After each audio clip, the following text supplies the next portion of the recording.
प्यारे बुजुर्गों, माताओं, भाई और बहनों, कबीर साहब जिन्होंने रूहानी रास्ते के बारे में खोल खोल के समझाया है, जो इस धरती पर जब आए तो उनकी यही कोशिश रही कि जो भी इंसान उस समय जीते थे उनका ध्यान परमार्थ की ओर हो। हिंदू भी उन्हें अपना समझते थे, मुसलमान भी उन्हें अपना समझते थे। बहुत कुछ उन्होंने लिखा है ज़िंदगी के रहस्य के बारे।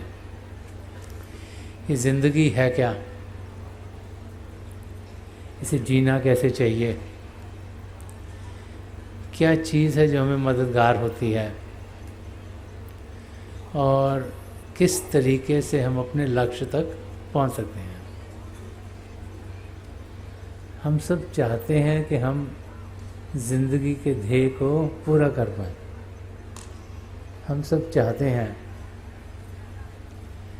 कि इस धरती पर आने का जो मकसद है उसको हम जानें और फिर ज़िंदगी ऐसी जिएं ताकि हम इस ज़िंदगी के होने में सफल हों।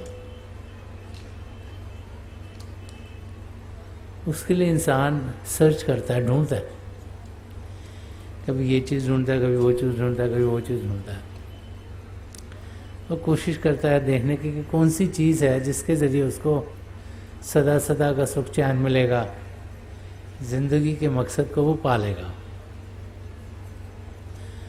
और जब अलग अलग चीज़ें इंसान ढूंढता है तो फिर जो उसे सबसे अच्छी लगती है उसे ही वो अपनाता है। अगर आप कुछ खरीदने भी जाओ, अगर कपड़े खरीदो, बहुत सारे देखते हो, उनमें से एक आधा सिलेक्ट करते हो। कार खरीदने जा रहे हो, बहुत सारी कारें देखते हो, एक आधी सिलेक्ट करते हो।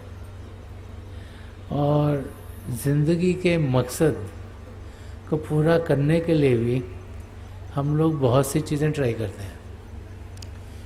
कि लोग सोचते हैं कि शायद शरीर को तकलीफ़ दे के ही प्रभु मिलेंगे। शरीर में 5 चक्र हैं जहाँ से शरीर उत्पन्न होता है, हम जीते हैं, और फिर जब सांस बंद हो जाती है इंसान की या दिल की धड़कन बंद हो जाती है तो हम कहते हैं ये इंसान चल बसा, कि शरीर ने काम करना बंद कर दिया। सबसे नीचे गुदा चक्र है, फिर इंद्री चक्र है, फिर नाभि चक्र है, फिर हृदय चक्र है, फिर कंठ चक्र है। ये 5 चक्र हैं जहाँ से इंसान उत्पन्न होता है। फिर ये ज़िंदगी जीता है, जब तक चीज़ें चलती रहती हैं वो जीता है।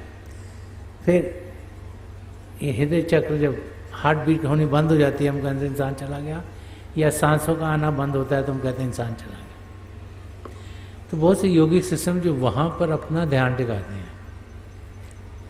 और अलग अलग धर्मों में, अलग अलग दुनिया के कोनों कोनों में आप जाएं या उनका अध्ययन करें तो आपको पता लगेगा कि अलग अलग तरीके इंसानों ने अपनाने की कोशिश की है ताकि वो इस ज़िंदगी के लक्ष्य को पूरा करें।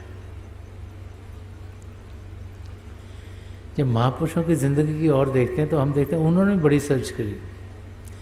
हर एक महापुरुष ने ये भी ट्राई करा, वो भी ट्राई करा, वो भी ट्राई करा। संत कृपाल सिंह जी महाराज की ज़िंदगी देखें तो उन्होंने किताब लिखी क्राउन ऑफ लाइफ, कि ज़िंदगी का सबसे ऊंचा तरीका क्या है। और उन्होंने बहुत से तरीके जिनके उन्होंने रिसर्च की थी वो उसमें लिखे हुए हैं। इस किस्म का योगा, इस किस्म का तरीका, इस किस्म का तरीका। और फिर वो इस नतीजे पर पहुंचे कि सूरत शब्द योग, जो सूरत को शब्द के साथ जोड़ता है, वही रास्ता सबसे अच्छा और बेहतर है, सबसे अच्छा और आसान है। एक ऐसा रास्ता जिसे बच्चा भी कर सकता है, बुजुर्ग भी कर सकता है। जब हम तंदुरुस्त हों तो कर ही सकते हैं, लेकिन बीमार हों तब भी कर सकते हैं। और जो उनकी किताब है क्राउन ऑफ लाइफ, उसमें उन्होंने बड़े प्यार से हर एक तरीका कहाँ तक लेके जा सकता है, उसका कैसे इस्तेमाल करना है, वो सब समझाया हुआ है। लेकिन वो इस नतीजे पर पहुँचे कि इतनी सारी चीज़ें चेक करके जो उनको सबसे बेहतर लगी उन्होंने समझाया। तो कबीर साहब भी हमें कुछ ऐसे समझा रहे हैं कि सभे रसायन मैं किया, क्योंकि मैंने सब जगह का रस लिया, यहाँ का भी रस पिया, वहाँ का भी रस पिया, वहाँ का भी रस पिया, ये रास्ता भी देखा, वो रास्ता भी देखा, वो रास्ता भी देखा। बहुत मैंने सर्च की, बहुत दुनिया की चीज़ें ढूंढी के सभे रसायन मैं किया, प्रेम समान ना कोई। कि सब चीज़ों को मैंने चेक किया, चेक करने के बाद मैं इस नतीजे पे पहुंचा हूँ कि प्रेम के रास्ते के सिवाय कोई उससे बेहतर रास्ता नहीं है, उसके बराबर का रास्ता नहीं है, कि प्रेम समान ना कोई। कि प्रभु को पाना है तो प्रेम का रास्ता अपनाना होगा, प्रभु के प्रेम का अनुभव करना होगा, प्रभु के प्रेम को गले लगाना होगा, प्रभु के प्रेम के रंग में रंग जाना होगा। जो इंसान प्रभु के प्रेम में रंगा गया, कबीर सब समझा रहे हैं, उस जैसा और कोई तरीका है नहीं। कि मैंने तरह तरह के रास्ते अपनाए, तरह तरह के रस पिए, तरह तरह की मस्ती का अनुभव किया, लेकिन जो प्रेम की मस्ती है वही मुझे अपने निज धाम तक पहुँचाने के लायक है। जितने भी धर्म ग्रंथ हैं जब उन्हें पढ़ते हैं तो बार बार वो हमें यही समझाते हैं कि वो भाई बहन जिन्होंने प्रेम किया उन्होंने ही प्रभु को पाया। संदर्शन सिंह जी महाराज ने फरमाया कि खुदा से इश्क किया, आदमी से प्यार। कि प्रेम पिता परमेश्वर से करना है, और जब पिता परमेश्वर से प्रेम होगा तो हर एक इंसान से प्रेम खुद ब खुद होना शुरू हो जाएगा। क्योंकि जब हमें पिता परमेश्वर के प्रेम का अनुभव हो गया तो हमें ये अनुभव भी हो जाता है कि हर एक इंसान के अंदर प्रभु बस रहे हैं। अगर हम उन्हें अपने अंदर उनका अनुभव कर पाते हैं तो और भी उनका अनुभव अपने अंदर कर पाएंगे, और फिर हमसे प्रेम औरों की ओर बढ़ना शुरू हो जाता है। हम उस स्थिति में पहुंचते हैं जिसमें संदर्शन सिंह जी महाराज ने फरमाया कि गले लगा लो हर इंसान को के अपना। क्योंकि जब प्रभु का अनुभव हो गया तो ये लगता है कि हर एक को अनुभव हो सकता है प्रभु का, सब अपने ही है। कि गले लगा लो हर इंसान को के अपना है, चलो तो राह गुजारों में बांटते हुए प्यार। कि जिंदगी जीनी है तो ऐसी हो जिसमें प्रभु के प्रेम को बांटे, जिसमें प्रभु के गुणगान गाएं, जिसमें औरों के अंदर भी प्रभु के लिए प्रेम को जागृत करें, ताकि और भी उस प्रेम का स्वाद चखें और भी उस प्रेम के रंग में रंगे जाएं।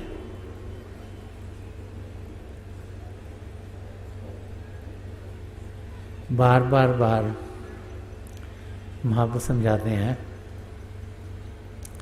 कि प्रेम के जरिए हम एकता की ओर बढ़ पाते हैं। क्योंकि प्रेम दो से एक कर देता है, दो को एक में जोड़ देता है, एक में मिला देता है। हमारी आत्मा जो प्रभु का अंश है, जो इस समय प्रभु से दूर हो, से परमात्मा में जोड़ देता है। वो चीज़ जो दो से एक कर दे वही प्रेम है, और वही प्रेम हमें अपनी मंजिल तक जरूर पहुंचाएगा। तो कबीर साहब यहाँ जो सच्चा रास्ता है, जो अच्छा रास्ता है, जो रास्ता हमें अपनाना चाहिए, प्रभु से प्रेम का रास्ता, उस रास्ते की बातचीत कर रहे हैं। कि सभे रसायन मैं किया, कि मैंने बहुत कुछ ट्राई करा, तरह तरह के तरीके ट्राई करे, प्रेम समान ना कोई। कि प्रेम जैसा कोई भी रास्ता नहीं है, किसी में उतनी मिठास नहीं जितनी प्रेम में है।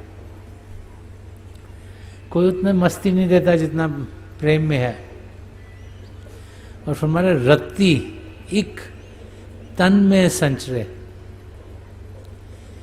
कि अगर एक बूंद भी प्रेम की इस शरीर के अंदर हो, कि रत्ती इक तन में संचरे सब तन कंचन होए, कि सारा तन ये सोने के माफक हो जाए। कि एक भी बूंद प्रेम की अगर हमारे अंदर होगी तो हम धन्य हो जाएंगे। अगर आप अपनी ज़िंदगी देखते हैं तो हमारी ज़िंदगी कैसे भरी हुई है, घृणा से, जेलसी से। हम सोचते हैं ओहो इसको कैसे मिल गया, मेरे को तो मिला नहीं, मैं तो इससे ज़्यादा समझदार हूँ, बट ये मेरे से आगे कैसे निकल गया, ये तो बहुत पढ़ा लिखा नहीं, इसका बिजनेस क्यों चल रहा है, मैं तो बहुत पढ़ा लिखा हूँ फिर भी मुझे पैसे कम मिलते हैं। इंसान हर समय यही सोचता रहता है कि मेरे साथ कुछ कमी मिल गई है और औरों के साथ सब कुछ बहुत अच्छा हो रहा है। जैसे इंग्लिश में महारा के grass is greener on the other side, कि दूसरे के घर में लगता है कि घास बड़ी हरी भरी, हमारी सूखी हुई है। अब बारिश तो उसके घर में भी उतनी पड़ी है, हमारे घर में भी उतनी पड़ रही है, पर उसकी घास हरी क्यों हो गई, हमारी पीली क्यों हो गई, हमारी सूखी क्यों है। ये इंसान सोचता नहीं कि मैं किस किस्म का हूँ, मेरे भाव किस किस्म के हैं, मेरे ख्यालात किस किस्म के हैं। और इंसान दूसरों की ओर देखता देखता ही ये जिंदगी गुजार देता है। तो कबीर साहब फरमा रहे हैं कि अगर एक बूंद के रत्ती एक तन में संचय, अगर वो एक ही बूंद तन के अंदर जाई जा रही है, घूम रही है, खाली एक बूंद प्रेम की घूम रही है, तो सब तन कंचन होए, तो मैं धन हो जाऊंगा, मैं तो सोने के माफक हो गया। तो आप सोच सकते हो कि प्रभु के प्रेम में कितनी ताकत है। एक बार जब संत दर्शन सिंह जी महाराज की तबीयत ठीक नहीं थी, तो डॉक्टर आए, चेक कर रहे हो, कहते ब्लड ले लो जी और चेक कराओ ब्लड में क्या क्या है। तो संत दर्शन सिंह जी महाराज हंसना शुरू हो गए। कहा अगर तुम मेरा खून निकालोगे ना तो उसमें खून नहीं मिलेगा, आपको प्रेम ही मिलेगा खाली। इतना प्रेम उनके अंदर था, वो प्रभु के प्रेम से भरपूर थे। और इसीलिए चाहे हम उनके पास 3 बजे सुबह जाते थे, चाहे 4 बजे जाते थे, दोपहर को 2 बजे जाते थे, वो हर समय हमारी तकलीफ दूर करने के लिए हमारे लिए तैयार रहते थे।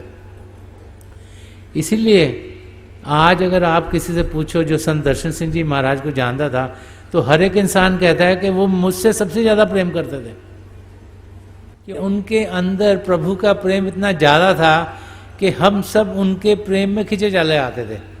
उसी प्रेम के रास्ते को जो अपनाता है वो अपनी मंजिल तक ज़रूर पहुंच सकता है। ये यहाँ में कबीर साहब समझा रहे हैं, कह रहे हैं अगर उसकी एक बूंद भी हमारे अंदर घूम रही होगी ना, तो भी हम हरे भरे हो जाएंगे, तब भी हम अपनी मंजिल तक पहुंच जाएंगे। और अगर कई बूंदें होंगी तो वाह वाह, फिर और क्या चाहिए, तो चीज़ें और भी अच्छी हैं। तो जितना प्रभु के प्रेम से इंसान भरपूर होगा वो अपनी मंजिल तक ज़रूर पहुंचेगा। फिर जो आगे के दोहे हैं उनमें अलग अलग एग्जाम्पल्स लिए गए हैं और समझाया गया कि ये रास्ता कैसे, और जो दुनिया के चीज़ें जिनसे हम वाकिफ़ हैं उनके एग्जाम्पल्स के ज़रिए समझाया है कि जो ये प्रभु का प्रेम है ये ज़िंदगी में एक्सपीरियंस कैसे करें। ये तो सबने कह दिया प्रभु से प्रेम करो, प्रभु से प्रेम करो, ना तो वो दिखते हैं, हमें पता नहीं कहाँ पे जाकर उनको मिलें, उनको गले लगाएं तो कैसे लगाएं, उनसे प्रेम कैसे करें, ये हमारी समझ में नहीं आता। तो कबीर साहब समझा रहे हैं कि कैसे प्रेम करना है पिता परमेश्वर से। एग्जाम्पल ले रहे हैं शरीर का और इन आँखों का, क्योंकि ज़्यादातर क्या होता है कि आँखों से हमें कोई चीज़ खूबसूरत दिखाई देती है, और जो चीज़ जिसको भाती है, जिसको खूबसूरत लगती है, वो उसी तरफ अट्रैक्ट होता है, और फिर तभी प्रेम उस तरफ जागृत होना शुरू होता है। तो आंखों का एग्जाम्पल बहुत इंटरेस्टिंग लिया कबीर साहब ने। फरमा रहे हैं कि नैनो को कर कोठरी, ये जो आंखें हैं ना इनकी कोठरी बनाओ, और पुतली पलंग बिछाए। ये जो अंदर ये पुतली है आईबॉल के अंदर, वो जो लाइट सी है उसको पुतली बोलते हैं, कि उसके पलंग बिछाए, वो आपके अंदर में जागृत है, रोशनी जागृत है, उसी पुतली के जरिए सब कुछ दिखता है। अगर वो नहीं होगी तो कुछ दिखेगा नहीं। तो समझा रहे हैं कि जो ये एग्जाम्पल दे रहे हैं कि ये नैनो को कर कोठरी और पुतली पलंग बिछाए और पलकों की चित डार के। अब घर में क्या होता है, जब आपकी बालकनीज हो कुछ, आप वहाँ में चिक डाल देते हो ना आगे, कि बंद कर देते हो उसको, तो कह रहे हैं कि ये पलकों से आंखों को बंद कर लो।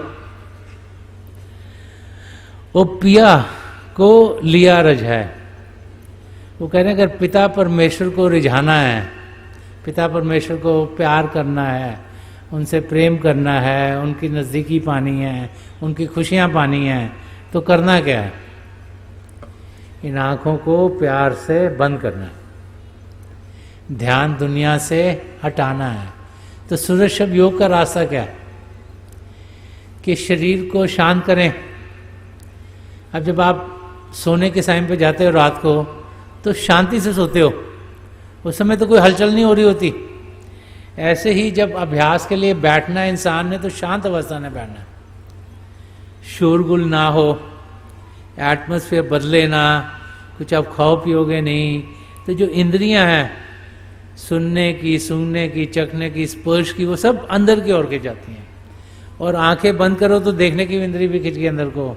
तो पांचों इंद्रियां अंदर की ओर करनी है। ये यहाँ पर हमें कबीर साहब समझा रहे हैं आंखों के एग्जाम्पल के जरिए, कि शरीर शांत होगा, और जब उसके बाद मन को शांत करेंगे। अगर प्रभु से प्रेम करना तो याद प्रभु की आएगी ना, और किसी चीज़ की तो याद उस वक्त होगी नहीं। तो सिमरन क्या है, प्रभु को याद करना, प्रभु के नाम का जाप करना, कि शरीर शांत हो, मन प्रभु की ओर लगा हो, तो फिर हम अंदर की दुनिया में प्रभु के प्रेम का अनुभव कर सकते हैं। जिसका शरीर शांत नहीं होगा, मन शांत नहीं होगा, वो अंदर की दुनिया में बढ़ नहीं पाएगा। तो ये एग्जाम्पल लेके आँखों का, क्योंकि हम सब आँखों को देखते हैं, जानते हैं, और आँखों में जो ये पुतलियाँ हैं जिनके ज़रिए इंसान देखता है, कि अंदर की दुनिया में हम इन आँखों से नहीं देखते, इनको बंद करते हैं ताकि बाहर की चीज़ें हमें डिस्टर्ब ना करें। हमने इस आँख से देखना है, जैसे शिव नेत्र कहा गया, 10वां द्वार कहा गया है, और अंदरूनी कानों से सुनना है। तो अंदर में जो प्रभु की ज्योति और श्रुति है, लाइट एंड साउंड है, उसका हम एक्सपीरियंस कर सकते हैं। और तरीका क्या है वो कबीर साहब यहाँ समझा रहे हैं। शरीर को शांत करके मन को प्रभु की ओर लगाकर हमने अपना ध्यान पिता परमेश्वर की ओर करना है, और फिर हम उनके प्यार का अनुभव करेंगे, क्योंकि अंदर का रास्ता प्रेम का रास्ता है। संदर्शन सिंह जी महाराज ने फरमाया कि इश्क मिला कदम कदम, हुस्न मिला नजर नजर के। जब वो शरीर से ऊपर उठे कि खाक से ताबा क्या कशा, हमने तो जब किया सफर, कि जब शरीर से ऊपर उठे, अंदर की दुनिया में गए, अंदर के चिदाकाश में गए, पिता परमेश्वर की ओर बढ़े, तो इश्क मिला कदम कर, हर एक स्टेप में प्रभु के प्रेम का अनुभव किया, कि प्रभु का प्रेम है जो मैं अंदर की ओर खींच के लेके जाता है, और हर एक नज़ारा और खूबसूरत देखने को मिला। कि it's journey of love, it's journey of light, के अंदर की दुनिया, प्रेम की दुनिया, अंदर की दुनिया रोशन दुनिया है, जागृत दुनिया है, इनलाइटनमेंट की दुनिया है, जो अंधेरे को दूर करती है। एक वाक्य एक गुफा का है। एक गुफा जमीन के अंदर थी, और जमीन के अंदर गुफा थी, तो जिंदगी भर अंधेरे में जीती थी। जमीन के तो अंदर जाओगे अंधेरे अंधेरा होगा, तो अंधेरे में जीती थी, सब कुछ उसके लिए अंधेरा अंधेरा था। एक दिन करती करती करती जमीन से बाहर निकल आई। बाहर निकल आई तो उसको तो रोशनी दिखाई दी। उन्हें देखा ये रोशनी कहाँ से, देखा सूर्य की रोशनी है। उन्हें सूर्य से दोस्ती करनी शुरू करी, क्योंकि रोशनी में तो उसको चीज़ें भी दिख रही हैं और कुछ भी दिख रहा है, उसको तो बहुत अच्छा लगना शुरू हो गया। तो सारा दिन वो सूर्य के साथ रही, उसको बड़ा मजा आया गुफा को। जिंदगी भर कुछ देखा नहीं हुआ था उसने, अंधेरी की जिंदगी थी और यहाँ रोशनी रोशनी, सब कुछ दिख रहा था, बड़ी खुश बड़ी खुश। फिर सूर्य ढलना शुरू हुआ, अब उसको घर वापस जाना था। तो उसने सूर्य को कहा मेरे को तो बड़ा मजा आया आपके साथ आकर, आप भी मुझे कभी मिलने आओ मेरे घर में। तो सूर्य ने कहा तुम्हारे घर में क्या है? उन्होंने कहा अंधेरा है। तो सूर्य ने कहा अंधेरा क्या होता है, मैंने तो कभी देखा नहीं। तो उसने कहा नहीं आप आना, मैं बताऊंगी, पर मेरे को बड़े तरीके आते हैं, वहाँ पे ना चीज़ें होती हैं तो हमको समझ में आ गई, यहाँ से टक्कर नहीं मार रही, यहाँ पत्थर पड़ा है, यहाँ पर खाई आ गई, तो मेरे को सारा रास्ता पता है, आपको कुछ भी तकलीफ नहीं होगी, क्योंकि मैं तो नीचे ही रहती हूँ ज़मीन के, मेरे को सब कुछ पता है कि कहाँ से बचना है, कहाँ पे मुड़ना है, कहाँ पे जाना है। तो आपको बहुत आराम रहेगा कि एक दिन मेरे घर में आना।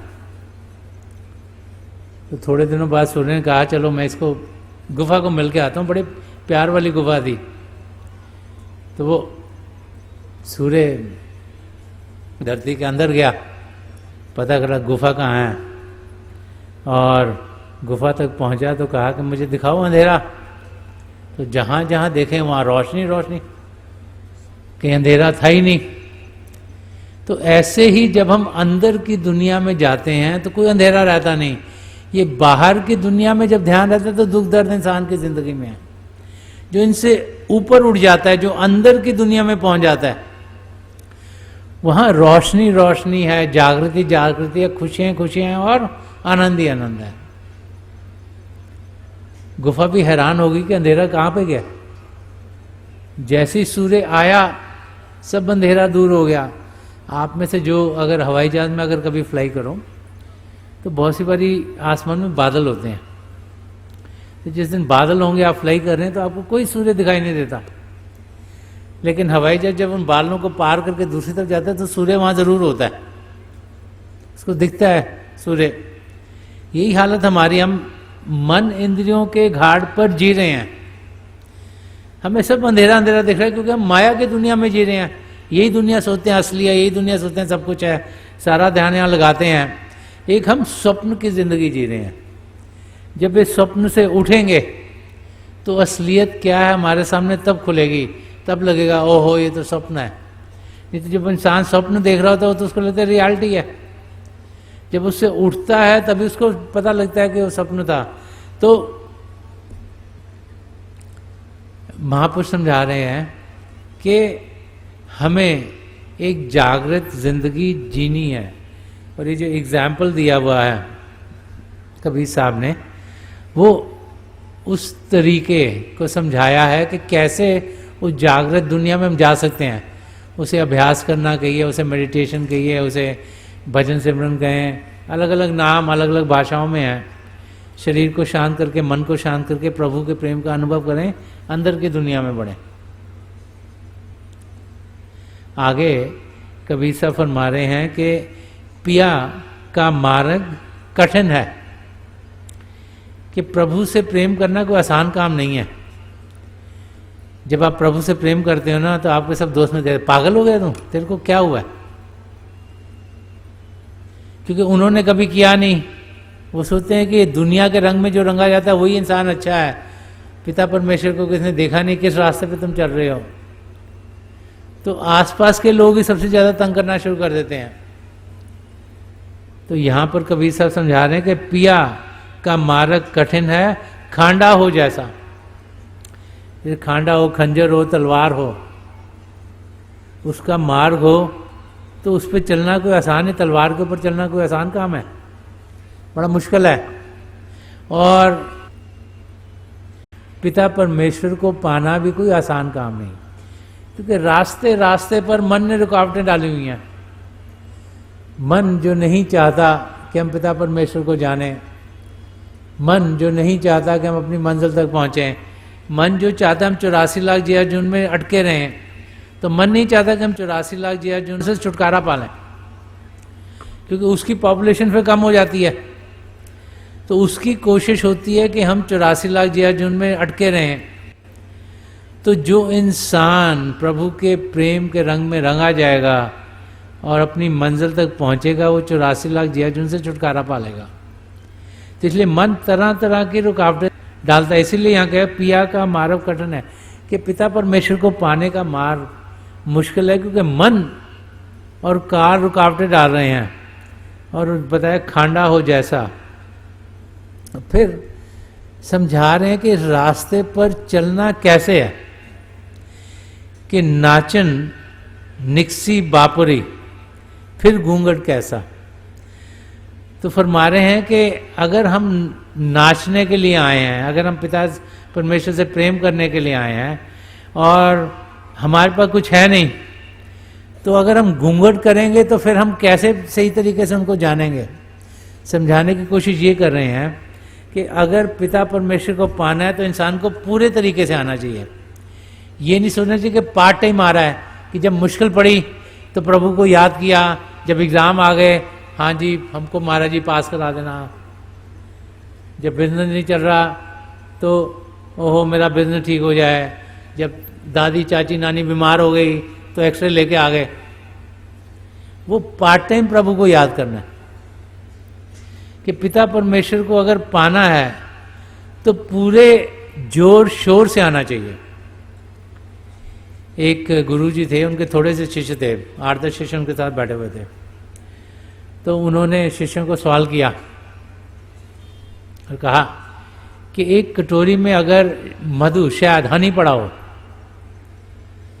और आप एक मक्खी हो जो कि उस कटोरे के जो बॉर्डर है कोने पर बैठे हुए हो, तो आप उस शहद को कैसे खाओगे। तो डिसाइपल ने, भक्तों ने सोचा और कहा कि हम ना यूँ डुबकी मार के ऐसे ही खा लेंगे, ज़रा से चोंच मार के खा लिया ताकि हम उसमें अड़ ना जाए, हमारे पंख उसमें फंस ना जाए। तो गुरुजी हंसना शुरू हो गए। उन्होंने कहा कि अगर शहद का तुमने मज़ा लेना है तो उसमें डुबकी लगानी चाहिए, और जब डुबकी लगा दोगे तो तुम्हें मज़ा खुद ब खुद आएगा। जैसे पतंगा कभी भी फिक्र नहीं करता कि क्षमा के अंदर जा रहा है तो क्या होगा, उसको क्षमा दिखती है, उसको रोशनी दिखती है, रोशनी उसको बहुत अच्छी लगती है, उसको रोशनी से लगाव है, उससे रोशनी से प्रेम है, तो पतंगा भागा भागा भागा रोशनी में जाता है और उसमें जाकर एक में हो जाता है। वो फिक्र नहीं करता कि उसका शरीर को क्या होगा, उसको क्या होगा। और ऐसे ही जब प्रभु को पाना है तो कबीर साहब यही समझा रहे हैं कि हमें उनको अपने पूरे दिल से, मन से, जान से उन्हें पाने के लिए कदम बढ़ाने चाहिए। जब प्रभु को पाने के लिए कदम हम बेपरवाही से बढ़ाएंगे तभी हम वहाँ तक पहुँचेंगे। अगर इसकी परवाह करते रहे, उसकी परवाह करते रहे, ये क्या सोचेंगे, वो क्या सोचेंगे, ये क्या होगा, वो क्या होगा, फिर प्रभु से प्रेम नहीं किया जा सकता। अगर प्रभु से प्रेम करना है तो निडर होकर करना चाहिए। पिता परमेश्वर मिल गए तो और क्या चाहिए, उनसे बड़ा तो कोई भी नहीं, ना किसी कंट्री का प्रेसिडेंट, ना कोई ग्रेट फिलोसफर, और ना ही कोई बहुत बड़ा कवि या कोई और स्कल्पचर या कोई बिग और भी किसी भी ओहदे पे कोई हो सबसे बड़ा अमीर आदमी। पिता परमेश्वर को जिसने पा लिया उसने सब कुछ पा लिया, बाकी सब चीजें बेकार हैं। ये बार बार बार महापुरुष हमें समझाते हैं। और पिता परमेश्वर को पाने के लिए उनसे प्रेम करने का रास्ता यह हमें कबीर साहब समझा रहे हैं। यही हमें कबीर साहब समझा रहे हैं कि अगर पिता परमेश्वर को पाना है तो उनके प्रेम का हमें अनुभव करना चाहिए। उनका प्रेम हमारे भीतर है, कहीं दूर नहीं, हम सबके अंदर है। और जब महापुरुषों की दया मेरे हम पर होती है तो ये जो दिव्य चक्षु है, शिव नेत्र है, 10वां द्वार है, इसे वो अपनी तवज्जो से खोल देते हैं। नामदान के दिन क्या होता है कि वो अपनी तवज्जो देते हैं ताकि ये शिव नेत्र खुले, हम अंदर की दुनिया में बढ़ने के लायक हों और प्रभु के प्रेम का अनुभव कर पाए। प्रभु का प्रेम हमें अंदर की दुनिया में मिलता है, बाहर की दुनिया में तो बाहर के लगाव हैं सारे, जो हमें अपनी मंजिल तक कभी पहुंचा नहीं सकते। हमें अंदर की दुनिया में बढ़ना है, अंदर की दुनिया का अनुभव करना है। और कबीर साहब हमें समझा रहे हैं कि जितने भी रास्ते उन्होंने जाने उनमें प्रेम समान न कोई, कि सबे रसायन मैं क्यों कह रहे हैं, मैंने बहुत से जो भी अलग अलग तरीके हैं सब मैंने सर्च किए, लेकिन प्रेम समान न कोई। जो प्रभु से प्रेम का रास्ता उस रास्ता है जैसा कोई रास्ता नहीं। हम सब प्रभु के प्रेम का अनुभव कर सकते हैं, क्योंकि हम सब प्रभु की संतान हैं। एक पिता एक इसके अंबार, एक ही पिता परमेश्वर है, उन्होंने रची, हम सबको उनके संतान है। हो सकता है कोई हिंदू हो, कोई सिख हो, कोई मुसलमान हो, कोई ईसाई हो, कोई अमीर हो, कोई गरीब हो, कोई एक कल्चर में रहता हो, कोई दूसरी कल्चर में रहता हो, कोई एक भाषा बोलता हो, कोई दूसरी भाषा बोलता हो, बट रियलिटी में हम सब एक हैं। और उस एकता का हमें अनुभव करना है। पिता परमेश्वर से हम सब मिल सकते हैं, हमसे दूर नहीं, हमारे भीतर हैं। हमने कदम उनकी ओर बढ़ाने हैं, और जिन्होंने कदम उनकी ओर बढ़ाए और प्रभु के प्रेम को पाया, वो अपनी मंजिल तक जरूर पहुंचेंगे। यही कबीर साहब हमें समझा रहे हैं।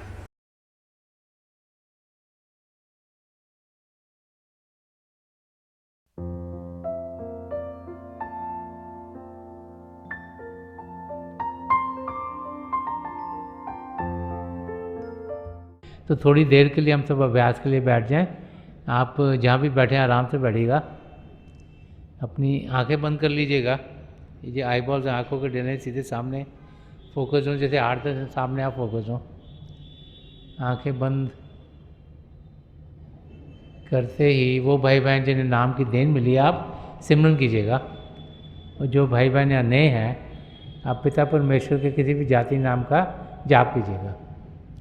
जाप मन ही मन करना, ऊंचा नहीं दोहराना। मेरी प्रभु के चरण कमलों में, और जो पिछली सेंचुरी के महापुरुष हैं, हजूर बाबा सावन सिंह जी महाराज, परम संत कृपाल सिंह जी महाराज और दयाल प्रसन्न दर्शन सिंह जी महाराज के चरण कमलों में यही प्रार्थना है कि जो जो हम सबके लिए बेहतर हो, ये महापुरुष हमें दें, हमें सबके साथ जोड़ें, और हमारे भीतर प्रभु की ज्योत के हमें दर्शन करवाएं। थोड़ी देर में मैं आपको इस बैठक से उठाऊंगा, और मेरी शुभकामनाएं आप सबके साथ हैं।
छोड़ दीजिए जी, प्लीज लीव ऑफ।